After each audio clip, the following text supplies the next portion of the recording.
Welcome, this is part 3, the Pre-Trib Rapture, part 3, the Doctrine of Imminence in 1948 Gathering.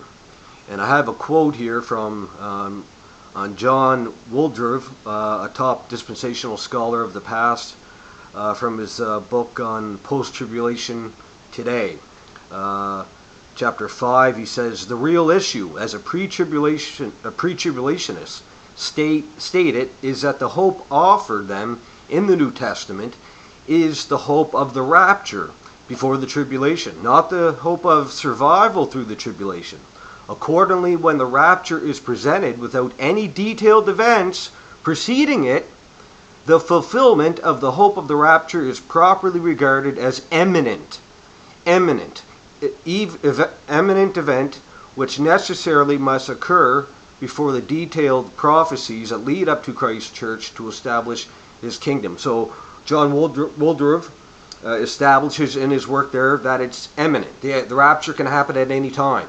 And we're going to look at a few works here as well, dispensational works.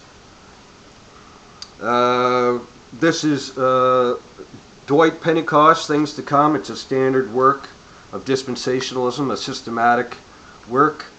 Page 203. To the church, no signs were ever given. The church was told to live in the light of the imminent coming of the Lord, to translate them into his presence. That's under the heading, the Doctrine of Imminence.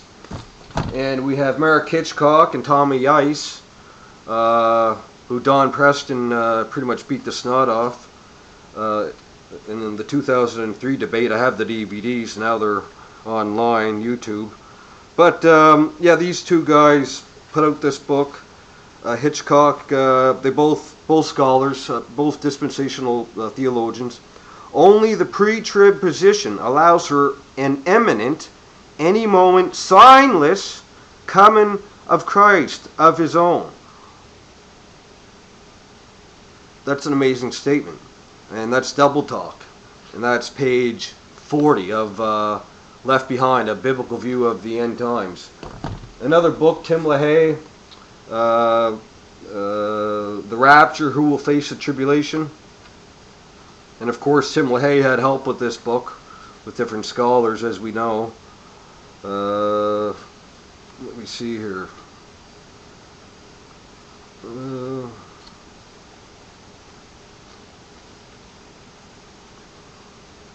There we go. Page 74, all the sign prophecies, of which these are many, relate to the glorious appearing. Pre-tribulationists are ridiculed by some for writing books about the signs of Christ coming while insisting that no specific signs exist before the rapture. Yeah, of course, that's what I'm doing right now.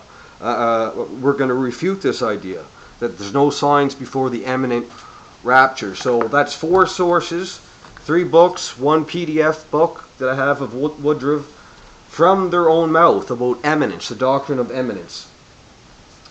And what we have here, I have a bunch more on my bookshelf, but I decided just to grab a few. Hal Lindsey, that's after he did his first book, Great Planet Earth, which I have over there. The 1980s, Countdown to Armageddon. That sounds like a sign before the rapture to me. Target Israel. Tim LaHaye, writing about Israel. There's no signs before the rapture. That's what you're waiting for, dispensationalists, yet the books keep coming out. Final Warning from Grant Jeffries. Economic Collapse and the Coming World Government. Yeah, before the rapture, Armageddon by Grant Jeffries.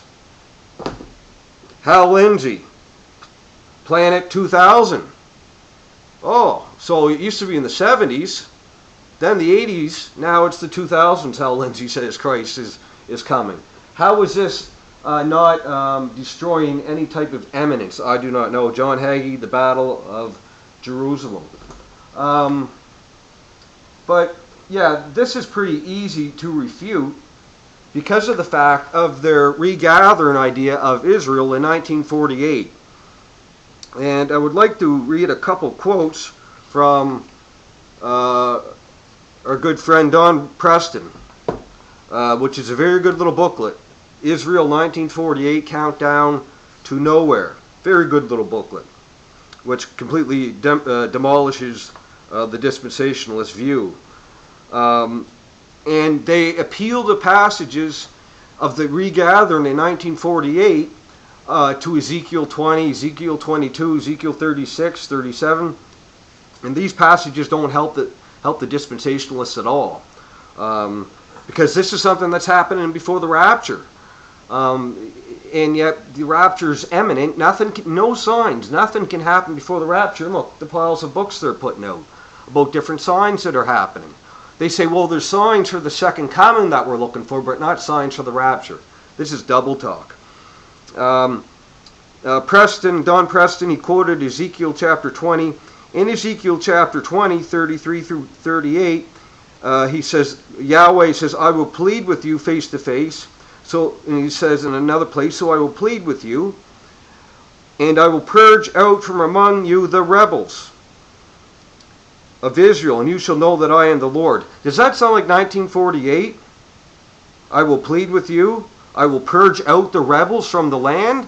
They're all atheists in 1948. All atheists, agnostics, unbelievers.